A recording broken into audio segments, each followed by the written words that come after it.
Okay, some of you might be wondering, what the hell is a Paladins? And I'm gonna answer that.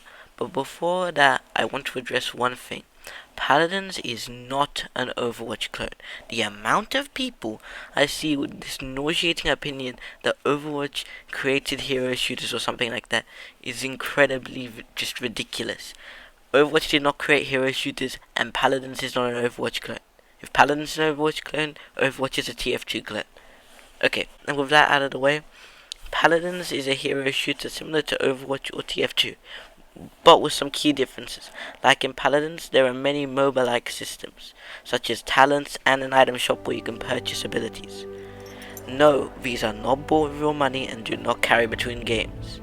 Now that I've covered the basics, why am I calling this the best hero shooter that you've never played? Other than its MOBA elements, what makes it so special? The gameplay. Okay, I'm assuming that if you're watching this, you've played Overwatch and maybe TF2. If I would have to describe Paladins, I would call it a middle ground. Unlike Overwatch, even a support, my class of choice, can do crazy movement and even get a team kill if you're good enough at this game. But it's certainly as insane as TF2, where you can go flying across the map. This is roughly how an average game of Paladins will go. You load into the game, pick a talent, buy an upgrade to start the round with, and then join the battle. Normally you're either playing Siege or Payload. Payload is pretty self-explanatory, you've probably played it before in other games, but I'll explain Siege. In Siege you fight over a center zone, and then the winner has to push a card to the enemy side. Best of 4. But normally you only play 3 rounds because it's a team wipe.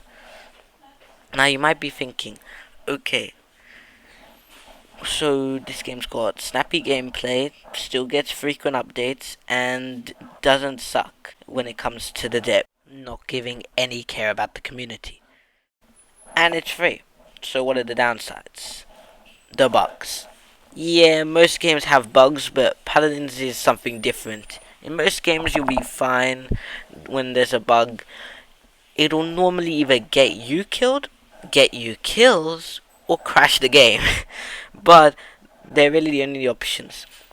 Although things are getting better with Hi-Rez paying more attention to the game and generally fixing bugs more, you can still find quite a lot of them, and it can sometimes be a problem, but despite that, I still highly recommend the game. And overall, I still think the game is a massive underrated gem in gaming, and especially in hero shooters, as well Overwatch and TF2 normally get all of the attention with basically everything else being sidelined. But if you're burnt out on the current hero shooters, go try Paladins. It's really just an amazing game, and as someone who played both Overwatch and TF2, it was a massive breath of fresh air. Paladins really just excels in nearly every area. With something like TF2, you've got the older graphics, which people often complain about. Kind of stupid complaint in my opinion, but people are people. And with things like Overwatch, there's obviously how shallow the game is. With if you're playing support, you gotta heal your team and hide from the enemies, attackers who want to try to kill you as soon as possible.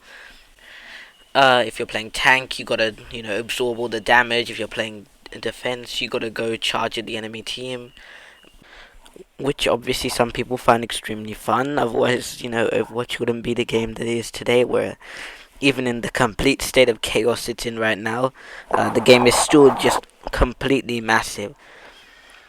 So clearly, that worked out for Blizzard and everyone who's still playing that game. But personally, I like TF2 system better, where you just get to mess around with the classes and there's no real rules around everything. Just saying, this is what a class can do, go find out what you can push it to. Paladins is sort of a middle ground where you got, this is what a class is supposed to do, this is what you probably should do, but hey, maybe you'll find some super secret strategy to make this support class healer, into an effing tank. Or I remember there were some people who were playing tanks that had so many heals that you didn't even need a support, you could just max out on DPSs and flanks. Which is a questionable strategy, because DPSs and flanks kind of suck in Paladins. Some of them are good, but the majority kind of just suck and need way too much skill for what you're getting. But hey, it's something you can do. You've got these dumb strategies, sort of like the ones you'd see in something like Team Fortress 2. And on top of those dumb strategies where you're just messing around, you've also just systems to just allow you to play the game seriously if you want to play it in almost a style like Overwatch where you're strictly following your role. And I think this is honestly just amazing game design on Hi-Rez's part. And this is one of Paladin's strongest points, and why I mainly recommend it.